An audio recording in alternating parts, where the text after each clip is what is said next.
वहीं पत्रकार प्रेस परिषद दूसरी के वर्षगांठ पर आपको बताया पत्रकारों ने बैठक की है। पत्रकारों के उत्पीड़न पर जो है चिंता जाहिर की गई है। पत्रकार प्रेस परिषद खटीमा इकाई की द्वितीय वर्षगांठ के अवसर पर मंडी समिति गेस्ट हाउस खटीमा में आज एक बैठक का आयोजन किया गया, जिसमें अशोक गुलाटी कुमाऊं अध्यक्ष की अध्यक्षता में बैठक का आयोजन किया गया, जिसमें खटीमा के पत्रकारों के साथ साथ उधम सिंह नगर जनपद के विभिन्न तहसील क्षेत्र से और नैनीताल जिले के अध्यक्ष समेत बैठक में पत्रकार शामिल हुए, जिसमें पत्रकार प्रेस परिषद के संगठन के सदस्यों के द्वारा अपने विचार रखे गए और संगठन को मजबूत करने के लिए जोर दिया।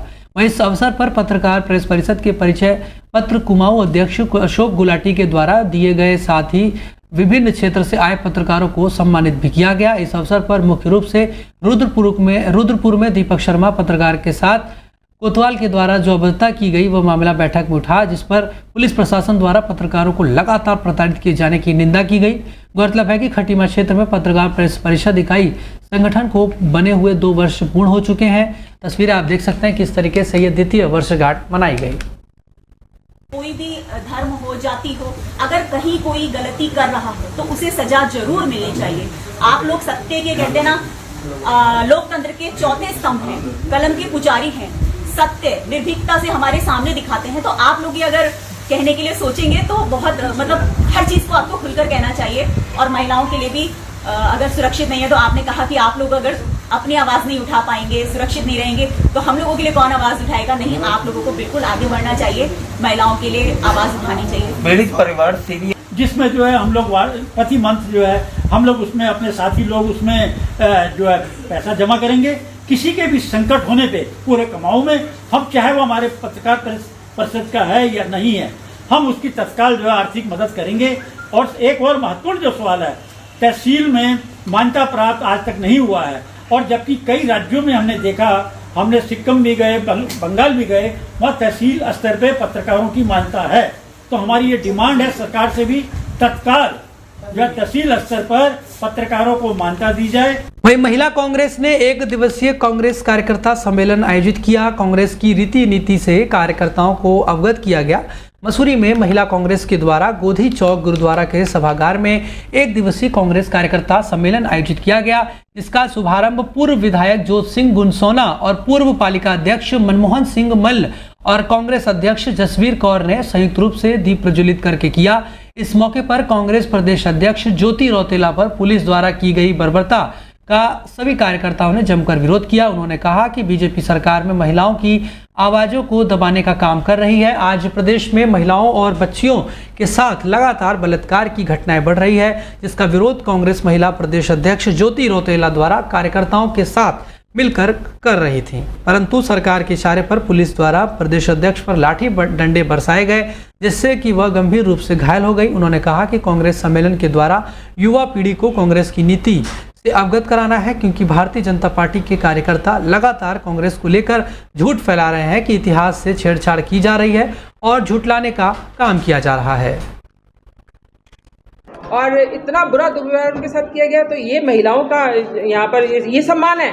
इतना झूठ का पुलिंदा हमारे शहर में आप देख लीजिए, स्वास्थ्य की कोई सुविधा नहीं है। कोई जो इनके सरकारी स्कूल है उनकी हालत देख लीजिए, पानी ऊपर से टपक रहा है, कहीं फर्श नहीं है, कोई कुछ नहीं है, कोई सुविधा है ही नहीं। हमारे राजीव गांधी जी ने नवोदय विद्यालय बनाए थे, आज बच्चे वहीं पढ़ रहे हैं। इनसे पूछिए इन्होंने कोई विद्यालय बनाया? झूठ बोल रहे हैं, यूनिवर्सिटियाँ बनाई, ये बनाई। तो ये सारी बातें आज विस्तृत रूप से सभी लोगों ने अपनी बातों को रखा और महिलाओं को जागृत करने की बात कही, तो इसलिए कांग्रेस सम्मेलन यहाँ पर आज रखा गया। 3 साल से जो है वो बच्ची जो है अंकिता भंडारी, उसका परिवार जो है रो रो के जो है बिलख के जो है न्याय की गुहार कर रहा है कि भाई उन आतंकियों को, उन व्यभिचारियों को सजा दो। लेकिन कहाँ से सजा होनी? तो ये सब दुर्भाग्य है और इसकी जितनी निंदा की जाए उतनी कम है। वही खबर हरिद्वार से है। आरोपियों की तलाश में क्षेत्र में रवाना टीम ने कोतवाली रानीपुर क्षेत्रांतर्गत रेगुलेटर पुल और डबल पुलिया के बीच रुककर चेकिंग शुरू की। इस दौरान सलेमपुर की तरफ से आ रही एक संदिग्ध काली स्कॉर्पियो रुकने का इशारा किया गया, तो स्कॉर्पियो चालक ने तेजी से गाड़ी मोड़कर गाड़ी भगाने की कोशिश की। पुलिस टीम ने तत्परता दिखाते हुए गाड़ी को घेर लिया। गाड़ी रोकने पर पुलिस टीम ने वाहन की तलाशी लेते हुए चालक सुशील और अन्य संदिग्ध शानू, सुंदर और मोहन से पीछे डिग्गी में रखे बोरों के बारे में पूछा, तो कोई संतोषजनक उत्तर नहीं मिला। खोलकर देखने पर कुल 14 बोरों में चमकीली धातु के बार, सिल्लियां और धातुओं का भारी गला हुआ कबाड़ बरामद हुआ। चारों संदिग्ध से सख्ती से पूछताछ करने पर ज्ञात हुआ कि आरोपी सुशील, मोहन और सुंदर ने अपने एक अन्य साथी के साथ मिलकर पिछले महीने BHEL स्टोर से चोरी की थी, जिसमें से आधी सिल्लियां उन्होंने सानू को दी। पहले बेचे हुए माल से मिली रकम से ही स्कॉर्पियो गाड़ी खरीदी गई थी। बाकी बची हुई को आरोपित आज शानू के साथ मिलकर मुजफ्फरनगर के कबाड़ी को बेचने जा रहे थे। पर क्योंकि इतना बड़ा करीब 1 करोड़ से ऊपर की जो धातु है उसको ऐसे यार्ड में रखा जाना और उसके बाद किसी को भी इसमें जो है जिम्मेदारी अभी इनके द्वारा नहीं बताई गई है कि इसकी जिम्मेदारी इसमें थी। हालांकि इन जो चोर हैं या जो जिनके द्वारा ये चोरी की गई है उससे प्रत्यक्ष रूप से अभी तक कोई भी इनका कोई इन्वॉल्वमेंट सामने नहीं आया है, पर इसमें हम लोग अभी लगातार जांच कर रहे हैं। आगे जो भी विवेचना में या आगे जो भी जांच में चीजें निकल के आएंगी उसके आधार पर पता चलेगा। हमारा एक कबाड़ी जो सहनवाज सोनू है वो यही ज्वालापुर क्षेत्र का है। पूर्व में भी ये लगातार पुलिस के रडार पर रहा है और इसी के द्वारा ये धातु खरीदी गई थी और आगे भी इसी के द्वारा बेची जा रही थी। इसकी पुलिस के द्वारा रजिस्टरिंग की गई है और जल्दी ही इससे जो और जगह पे जो धातु बेची गई है उसकी भी हम लोग। वहीं नैनीताल में बीजेपी कार्यकर्ताओं ने सदस्यता अभियान को लेकर बैठक की। बैठक में बूथ स्तर पर प्रत्येक सदस्य द्वारा 100 सदस्य जोड़े जाने पर चर्चा की गई। नैनीताल राज्य अतिथि गृह में भाजपा ने अपने पदाधिकारियों और कार्यकर्ताओं के साथ सदस्यता अभियान के तहत बैठक की है। कार्यक्रम में राज्य मंत्री सुरेश भट्ट द्वारा मुख्य वक्ता के रूप में बैठक का नेतृत्व किया गया। बीजेपी हर विधानसभा क्षेत्र में सदस्यता अभियान चला रही है। अभियान का मुख्य उद्देश्य प्रत्येक बूथ से बीजेपी सदस्यों के द्वारा अपने क्षेत्र और पड़ोस से 100 सदस्य को जोड़ना है। वहीं नैनीताल विधायक सरिता आर्या ने भी कार्यकर्ताओं से इस अभियान को सफल बनाने का अनुरोध किया है। आज हमारे सुरेश भट्ट जी जो राज्य मंत्री हैं, सदस्यता अभियान के मुख्य वक्ता थे, वो आए हुए थे। तो उन्होंने सभी कार्यकर्ताओं से अनुरोध किया कि हर बूथ में और हर सदस्य ने 100 सदस्य बनाने हैं। पहले अपने से शुरुआत, अपने घर से शुरुआत, अपने पड़ोसियों से, और जहां आप लोग रहते हैं उसी बूथ से आप लोग शुरुआत करिए और बाद में फिर आप लोग 200 सदस्य बनाइए। संयोजकों से भी और अपने बूथ के अध्यक्षों से भी और अपने सभी देवतुल्य कार्यकर्ताओं से अनुरोध करती हूं कि आप लोग ज़रूर 100 सदस्य बनाइए, जिससे कि ये सदस्यता अभियान हमारा तभी सफल हो पाएगा और तभी हम अपने टारगेट को भी कंप्लीट कर पाएंगे। वहीं हरिद्वार के सोहलपुर गांव के एक युवक की तालाब में डूबकर मौत हो गई है। आपको बता दें कि इस मामले में कांग्रेस और बीएसपी के विधायकों ने पुलिस मुख्यालय पर पहुंचकर डीजीपी से मामले में सख्त एक्शन लेने की मांग की है। कांग्रेस प्रदेश अध्यक्ष करण महारा और नेता प्रतिपक्ष यशपाल आर्या के नेतृत्व में विधायकों ने पुलिस मुख्यालय पहुंचकर पुलिस के आला अधिकारियों से मुलाकात की। कांग्रेस और बीएसपी के नेताओं का आरोप है कि इस मामले में पुलिस की भूमिका भी संदिग्ध है। युवक की मौत मारपीट से हुई या फिर किसी अन्य कारणों से हुई, इसकी उच्च स्तरीय जांच होनी चाहिए। युवक के परिजनों का आरोप है कि आप बता दें कि आरोप लगाया कि पुलिस ने पहले मारपीट की, फिर उसे तालाब में फेंका गया था। विधायकों का कहना है कि पुलिस के सामने कोई डूब रहा है तो पुलिस का यह फर्ज बनता है कि उसको बचाने का, यानी कि एक गंभीर सवाल जो है वो पुलिस पर खड़े किए गए हैं। बात तो बहुत दूर तक जाएगी, आज सब कुछ कहना उचित नहीं।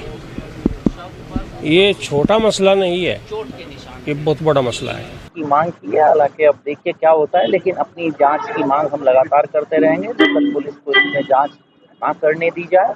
तो इन सभी विषयों को लेकर हम आज यहाँ मिले थे। माननीय मुख्यमंत्री इस बात को संभाला बिगाड़ दिया गया, उसको बुरी तरह मारा पीटा गया, उसके बारे को बात दिया गया, ऐसे निशान उसके पैरों पर दिखाई दे रहे हैं और पुलिस बिल्कुल बेलगाम हो चुकी है। और हमने आज बात की है, एडीजीपी से बात की है। हम चाहते हैं कि इसकी निष्पक्ष जांच हो और आज हम माननीय मुख्यमंत्री से भी हमें समय दिया गया है, हम विस्तार से इस संदर्भ में बात। वहीं मसूरी में मजदूर संघ द्वारा 3 सूत्री मांगों को लेकर अनिश्चितकालीन धरना प्रदर्शन शुरू कर दिया गया है। मसूरी में मजदूर संघ के बैनर तले मसूरी साइकिल रिक्शा चालक, सिफन कोट के बेघर हुए 84 परिवारों के सदस्यों और मजदूर संघ के कार्यकर्ता ने मसूरी के शहीद स्थल अपनी 3 सूत्रीय मांग की, जिसमें साइकिल रिक्शाओं को ई रिक्शा में परिवर्तित किए जाने, मसूरी पुरुकुल रोपवे परियोजना के तहत बेघर किए गए 84 परिवारों को आवास दिलाया जाना और मसूरी बेकरी हिल एमडीडीए पार्किंग को पूर्व की तर्ज पर मजदूर संघ के नाम पर दोबारा किए जाने की मांग को लेकर अनिश्चितकालीन धरना प्रदर्शन शुरू कर दिया गया है। मसूरी मजदूर संघ के अध्यक्ष रणजीत चौहान और महामंत्री संजय टमटा ने बताया कि पिछले कई समय से मजदूर संघ अपनी 3 सूत्रीय मांगों को लेकर आंदोलन कर रहे हैं, जिस पर एसडीएम मसूरी द्वारा पिछले दिनों सकारात्मक रवैया अपनाते हुए उनकी मांगों पर नियमानुसार कार्रवाई करने की बात कही थी, परंतु दुर्भाग्यवश आज तक उनकी मांगें पूरी नहीं हो पाई हैं। उन्होंने बताया कि 24 अगस्त को उनके द्वारा प्रशासन और नगर पालिका को अल्टीमेटम दिया गया था कि अगर आप तस्वीरें देख सकते हैं कि किस तरीके से उन्होंने अल्टीमेटम भी दिया था, बावजूद उसके अभी तक इनकी मांग नहीं मानी गई,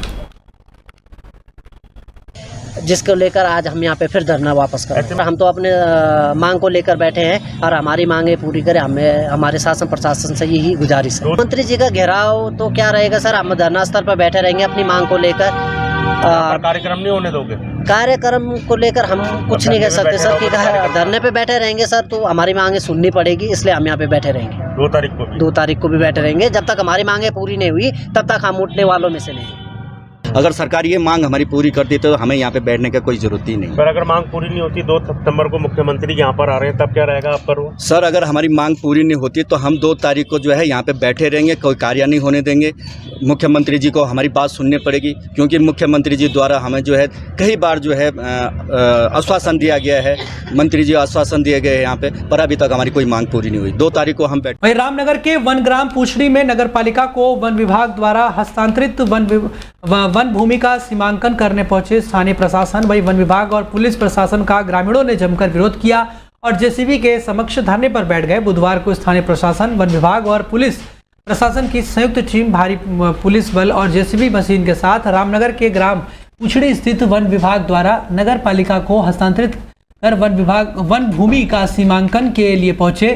तभी यहां के ग्रामीणों को लगा कि टीम घरों को ध्वस्त करने की कार्रवाई करने आई है। भारी तादाद में वन ग्राम पूछड़ी के बुधवार को छावनी में तब्दील हो गई। ग्रामीणों ने प्रशासन सरकार के खिलाफ नारेबाजी करते हुए संयुक्त टीम का विरोध किया। डीएफओ प्रकाश आर्या द्वारा घर नहीं तोड़ने का आश्वासन देने के बाद ही ग्रामीणों का आक्रोश शांत हो सका। वहीं संयुक्त संघर्ष समिति के द्वारा बुलडोजर राज के खिलाफ 29 अगस्त को वन ग्राम पूछड़ी के रामलीला मैदान में आहूत महापंचायत को सफल बनाने के लिए वन ग्राम पूछड़ी कालू सिद्ध में रैली निकालकर जनता से पंचायत में भागीदारी का आह्वान किया। इस दौरान एकता चौक पूछड़ी से सभा भी निकाली गई। सरकार से लगातार ये निवेदन है कि किसी भी व्यक्ति को जो उत्तराखंड में रह रहा है उसको ना हटाया जाए, और यदि किसी को हटाया जाए तो उसका पहले पुनर्वास किया जाए। इसकी मांग को लेकर के हमारा शांतिपूर्वक आंदोलन चल रहा है और उसी मांग को लेकर के हम यहाँ पर जेसीबी नोट लगाई है। ये निवेदन करने के लिए आए हैं कि ये गरीब लोग हैं, उनके घर टूट जाएंगे तो ये कहाँ जाएंगे। और चुनाव से पहले यहाँ के जो सांसद चुने गए हैं उन्होंने वायदा किया था कि वन ग्राम से किसी भी व्यक्ति को नहीं हटाया जाएगा, सबको बिजली, पानी, सड़क का अधिकार दिया जाएगा, लेकिन वो सारे अधिकार छीन लिए गए हैं और लोगों के ऊपर तानाशाही चलाई जा रही है।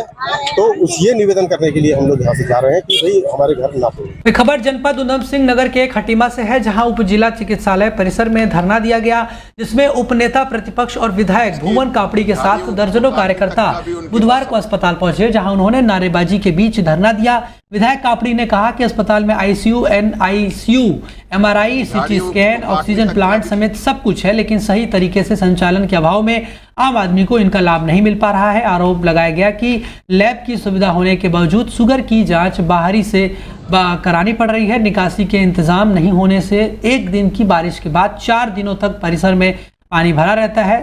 सीएमएस को 3 दिन की सितारगंज का भी कार्यभार सौंपा गया था। वहीं उन्होंने कहा कि बंद पड़ी सभी सुविधाओं को जल्द लागू करने, इमरजेंसी में दोपहर 1 बजे के बाद भी सभी सुविधाएं मुहैया कराने और खुशियों की सवारियों के लिए चालकों की व्यवस्था करने और लैब का संचालन 24 घंटे करने और जांच रिपोर्ट समय पर मरीजों को उपलब्ध कराने और सीएमएस को सितारगंज के कार्यभार से मुक्त करने, अस्पताल में पानी निकासी की व्यवस्था कराने जैसी आदि मांगे भी उठाई गई। इसकी झाड़ियों को काटने तक का भी उनके पास समय नहीं है, या फिर बंदरबाट हो रही है उसका भी पैसा कैसे निकल रहा है, ये बड़ी दुख की बात है।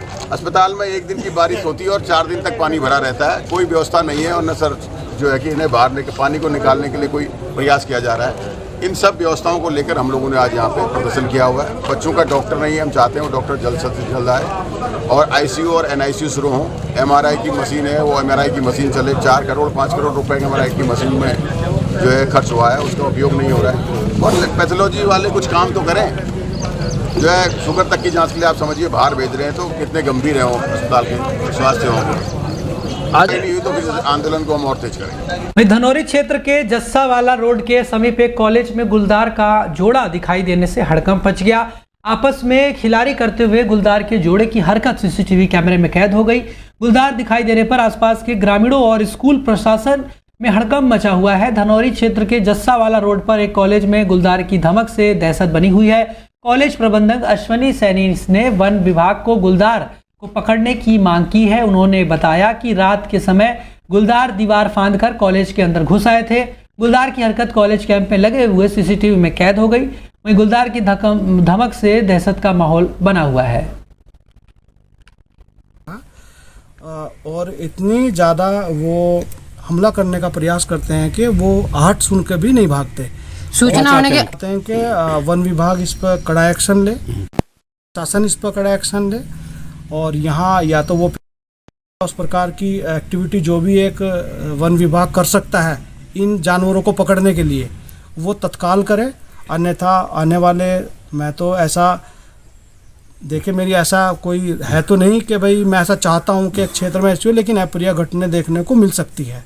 जिस प्रकार की उनकी एक्टिविटी है वो एक खूंखार जानवरों की तरह यहाँ हमला करने की फिराक में रात वो दोनों चौकीदार। वहीं रामनगर में गांव शक्तिनगर, ग्राम आदर्श नगर, शंकरपुर भूल, ग्राम कारबेट नगर, वहीं शंकरपुर खंजाजी को नगर पालिका में शामिल करने की मांग को लेकर ग्रामीणों ने तहसील परिसर में धरना दिया। रामनगर के सटे इलाके छोड़कर 3 किलोमीटर दूर ग्राम कनिया, चोरपानी, गोजानी आदि ग्रामीण क्षेत्रों को नगर पालिका में शामिल कर रही है। कारबेट कॉलोनी के लोगों का ये कहना है कि चुनाव नजदीक है, सरकार को चाहिए कि उनको मताधिकार का प्रयोग करने की अनुमति दी जाए।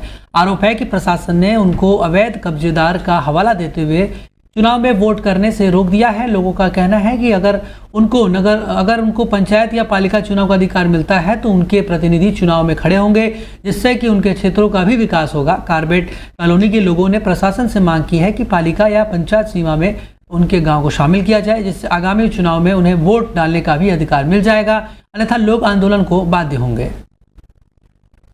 जहाँ पे पूर्ण रूप से कंक्रीट हो चुका है, शहरीकरण हो चुका है और खेती की नाम मात्र की जगह भी 1 इंच जगह भी कई जगहों पे नहीं है, तो उन लोगों को शहर में लेना चाहिए। खास करके कॉर्बेट नगर की बात हम करते हैं। कॉर्बेट नगर को ना तो ग्राम सभा में ले रखा है, ना ही नगर पालिका में ले रखा है, तो हम उनके वोटिंग राइट की भी बात करते हैं कि हमें जो है वोटिंग राइट मिलना चाहिए। या तो हमें ग्राम सभा में वोट डालने का अधिकार दिया जाए, या हमें अच्छा हो कि हमें नगर पालिका का सीमा विस्तार हो रहा है तो नगर पालिका में जोड़ा जाए। भेदभाव किया गया आपके द्वारा? बिल्कुल, आप देखिए दोहरी रणनीति अपनाई जा रही है। पता नहीं कौन से पैरामीटर्स के साथ में जो है ये नगर पालिका का विस्तार कर रहे हैं। रामनगर से 6 इंच की दूरी, जहाँ पे 6 इंच की नाली का गैप है मात्र, उन क्षेत्रों को नहीं लिया जा रहा। और जो 7 किलोमीटर 6 किलोमीटर दूर के गाँव है, वहाँ ऊपर देखिए आप गाँव से जाके कंप्लेन कर रहे हैं कि भाई हमें मत लो, हम नहीं आना चाहते, उन लोगों को लिया जाए। हिमालय संविदाकार ठेकेदार समिति पौड़ी की ओर से आज लोक निर्माण विभाग कार्यालय पौड़ी में एकत्र होकर 19 सूत्रीय मांगों को लेकर आंदोलन शुरू कर दिया है। संगठन के सचिव प्रदीप असवाल ने बताया कि उत्तराखंड के सभी विभागों में सभी निविदाओं का बहिष्कार किया जा रहा है। उन्होंने कहा कि पौड़ी में सभी छोटे छोटे ठेकेदार हैं, जिससे उनके समक्ष काफ़ी समस्याएं उत्पन्न हो रही हैं। बताया कि 10 करोड़ तक के कार्य उत्तराखंड के स्थायी मूल के लोगों के दिए गए हैं। 5 करोड़ तक की निविदा सिंगल बीट सिस्टम से की जाए। इसके साथ ही बड़े कार्यों को छोटे कार्यों में बदलने का अधिकार खंडीय कार्यालय के अधिशासी अभियंताओं को दिया जाए, ताकि जितने भी ठेकेदार हैं वो अपने परिवार का भरण पोषण आसानी से कर सकें। इन्होंने जो रॉयल्टी का 25% लगाया वो हमारे 10% से जा रहा है, जो हमारी बचत थी। इन्हीं कारण में कई और मुद्दे हैं और प्रदेश व्यापी ये आंदोलन चल रहा है। और ये उत्तराखंड में, पूरे उत्तराखंड में हमारा टेंडरों का बहिष्कार किया जा रहा है। और ये दूसरी चीज है कि जो ई निविदाएं लगाई ये 10-15 करोड़ की ये बाहर से लगाते हैं, बाहर के ठेकेदार इसमें प्रतिभाग करते हैं बाहरी प्रदेशों के, जबकि लोकलों के लिए भी ये होना चाहिए कि वो इसमें प्रतिभाग कर सके।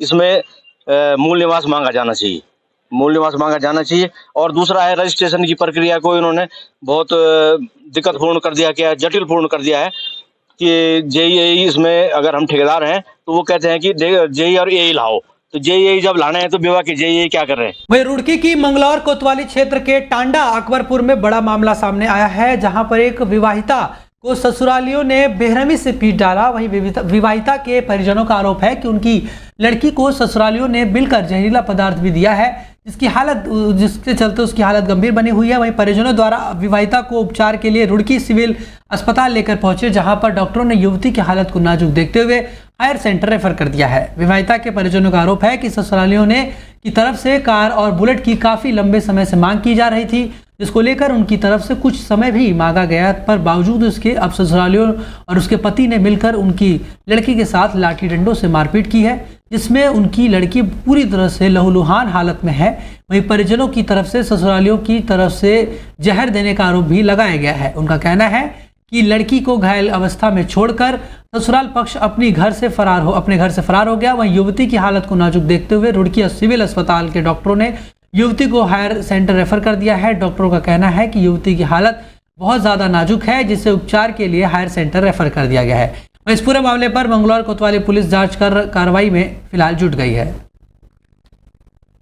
मारपीट करते पहले से ही करो, बाप सीधा था जो भेज देता वहाँ से, चल बच्ची अपना निभा कर ले, उन्होंने निभा नहीं हमारी बच्ची का कराया। क्या चाह रहे हैं आप लोग?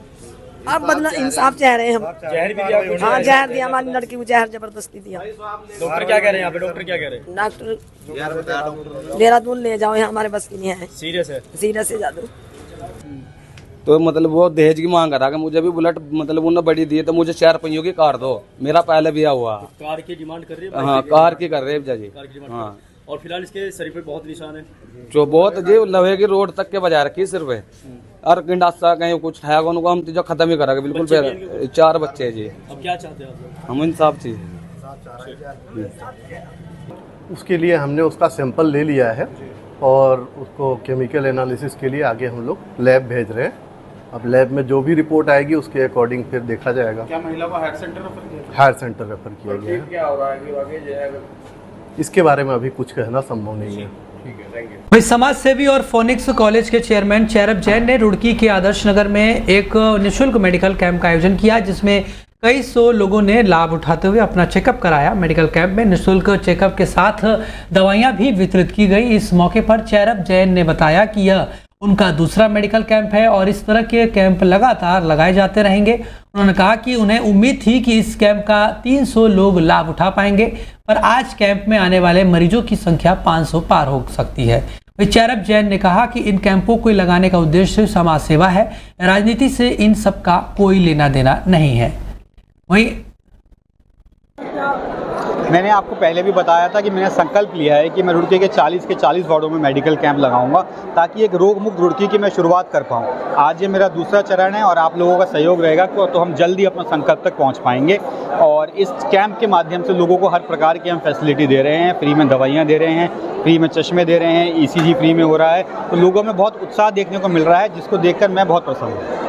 महंगा इलाज हम प्राइवेट में कराते तो बहुत महंगा पड़ता है, जो गरीब लोग हैं वहाँ तक नहीं पहुँच पाते हैं। आप इस चीज़ को लेकर गरीबों तक पहुँचा रहे हो, जब लोग यहाँ पे आ रहे हैं कितना उत्साह लग रहा है। लोगों में बहुत उत्साह है, क्योंकि हम यहाँ लोगों का फ्री का मोतियाबिंद के ऑपरेशंस भी करा रहे हैं, और अगर किसी को और आगे कंसल्टेशन की ज़रूरत है तो वो भी हम फ्री में करवा रहे हैं। उसके चलते लोगों में बहुत उत्साह है। और ऐसा नहीं है, सरकार ने भी लोगों को आयुष्मान कार्ड दिए, इसका लाभ बहुत लोगों को मिल रहा है। मसूरी में भारी भूस्खलन के बाद क्षतिग्रस्त हो गया है। आपको बता दें, वाहनों का लंबा जाम देखने को मिला है। मसूरी और आसपास के क्षेत्र में लगातार हो रही बारिश के से लगातार लोगों की मुसीबत जो है बढ़ रही है। मसूरी में केम्प्टी जाने वाली मार्ग राष्ट्रीय राजमार्ग 707A सिया गांव के पास भारी भूस्खलन के बाद रास्ता जो है, आपको बता दें, रोड वो क्षतिग्रस्त हो गया है, जिससे भारी वाहनों की आवाजाही पूर्ण रूप से बंद हो गई है। छोटे वाहनों को बड़ी मुश्किल से निकाला जा रहा है। मार्ग के क्षतिग्रस्त होने की सूचना पर राष्ट्रीय राजमार्ग के अधिकारी अधिशासी अभियंता नवनीत पांडे के नेतृत्व में मौके पर पहुंचे और सुरक्षा की दृष्टि से भूस्खलन क्षेत्र के चारों ओर बैरिकेडिंग की गई और छोटे वाहनों को हल्के हल्के निकालने की कोशिश की जा रही है। वहीं राष्ट्रीय राजमार्ग के अधिकारी अधिशासी अभियंता नवनीत पांडे ने बताया कि राष्ट्रीय राजमार्ग 707A त्यूड़ी चक्राता यमुना पुल मसूरी बासाघाट रोड सिया गांव के पास भारी भूस्खलन के बाद क्षतिग्रस्त हो गई थी, जिससे रोड का आधा भाग पूरी तरह से खत्म हो गया है। उन्होंने कहा कि मार्ग पर भारी वाहनों की आवाजाही नहीं हो सकती है। इसको लेकर भारी वाहनों की आवाजाही पर पूर्णतः रोक लगा दी गई है। छोटे वाहनों को भी आराम से निकाला जा रहा है। इसमें कल रात भारी बारिश से रिटर्निंग वॉल क्षतिग्रस्त हो गई है, जिससे मार्ग की चौड़ाई यहाँ पर कम हो गई है। अभी सवेरे हम लोगों ने जेसीबी लगा करके मार्ग को छोटे वाहनों के लिए खोल दिया है। बड़े वाहनों के लिए चूँकि दीवार का निर्माण किया जाएगा, उसके पश्चात ही खुल पाएगा, उसके दीवार निर्माण के कार्य चलो। तो विभाग की थोड़ा देरी ये कहूँगा कि इन्होंने नाली नहीं लगाई यहाँ पे, जबकि इसकी जगह इन्होंने आगे कैंपटी क्षेत्र है, वहाँ पे इतनी समस्या नहीं थी, वहाँ पे नाली निर्माण किया। अगर यहाँ नाली निर्माण किया जाता तो आज ये होता कि विभाग ने कुछ काम किया है। और खैर बाकी जो इस तरह की जो सड़कें धंसती है, ये कारण वही है कि नाली नहीं छोड़ी गई है, तो पानी एक जगह एकत्रित होता है, इस तरह की घटनाएं। वहीं विश्व हिंदू परिषद की भव्य भगवा पंथ यात्रा निकाली गई है। भगवा पंथ यात्रा मोटरसाइकिल के साथ निकाली गई।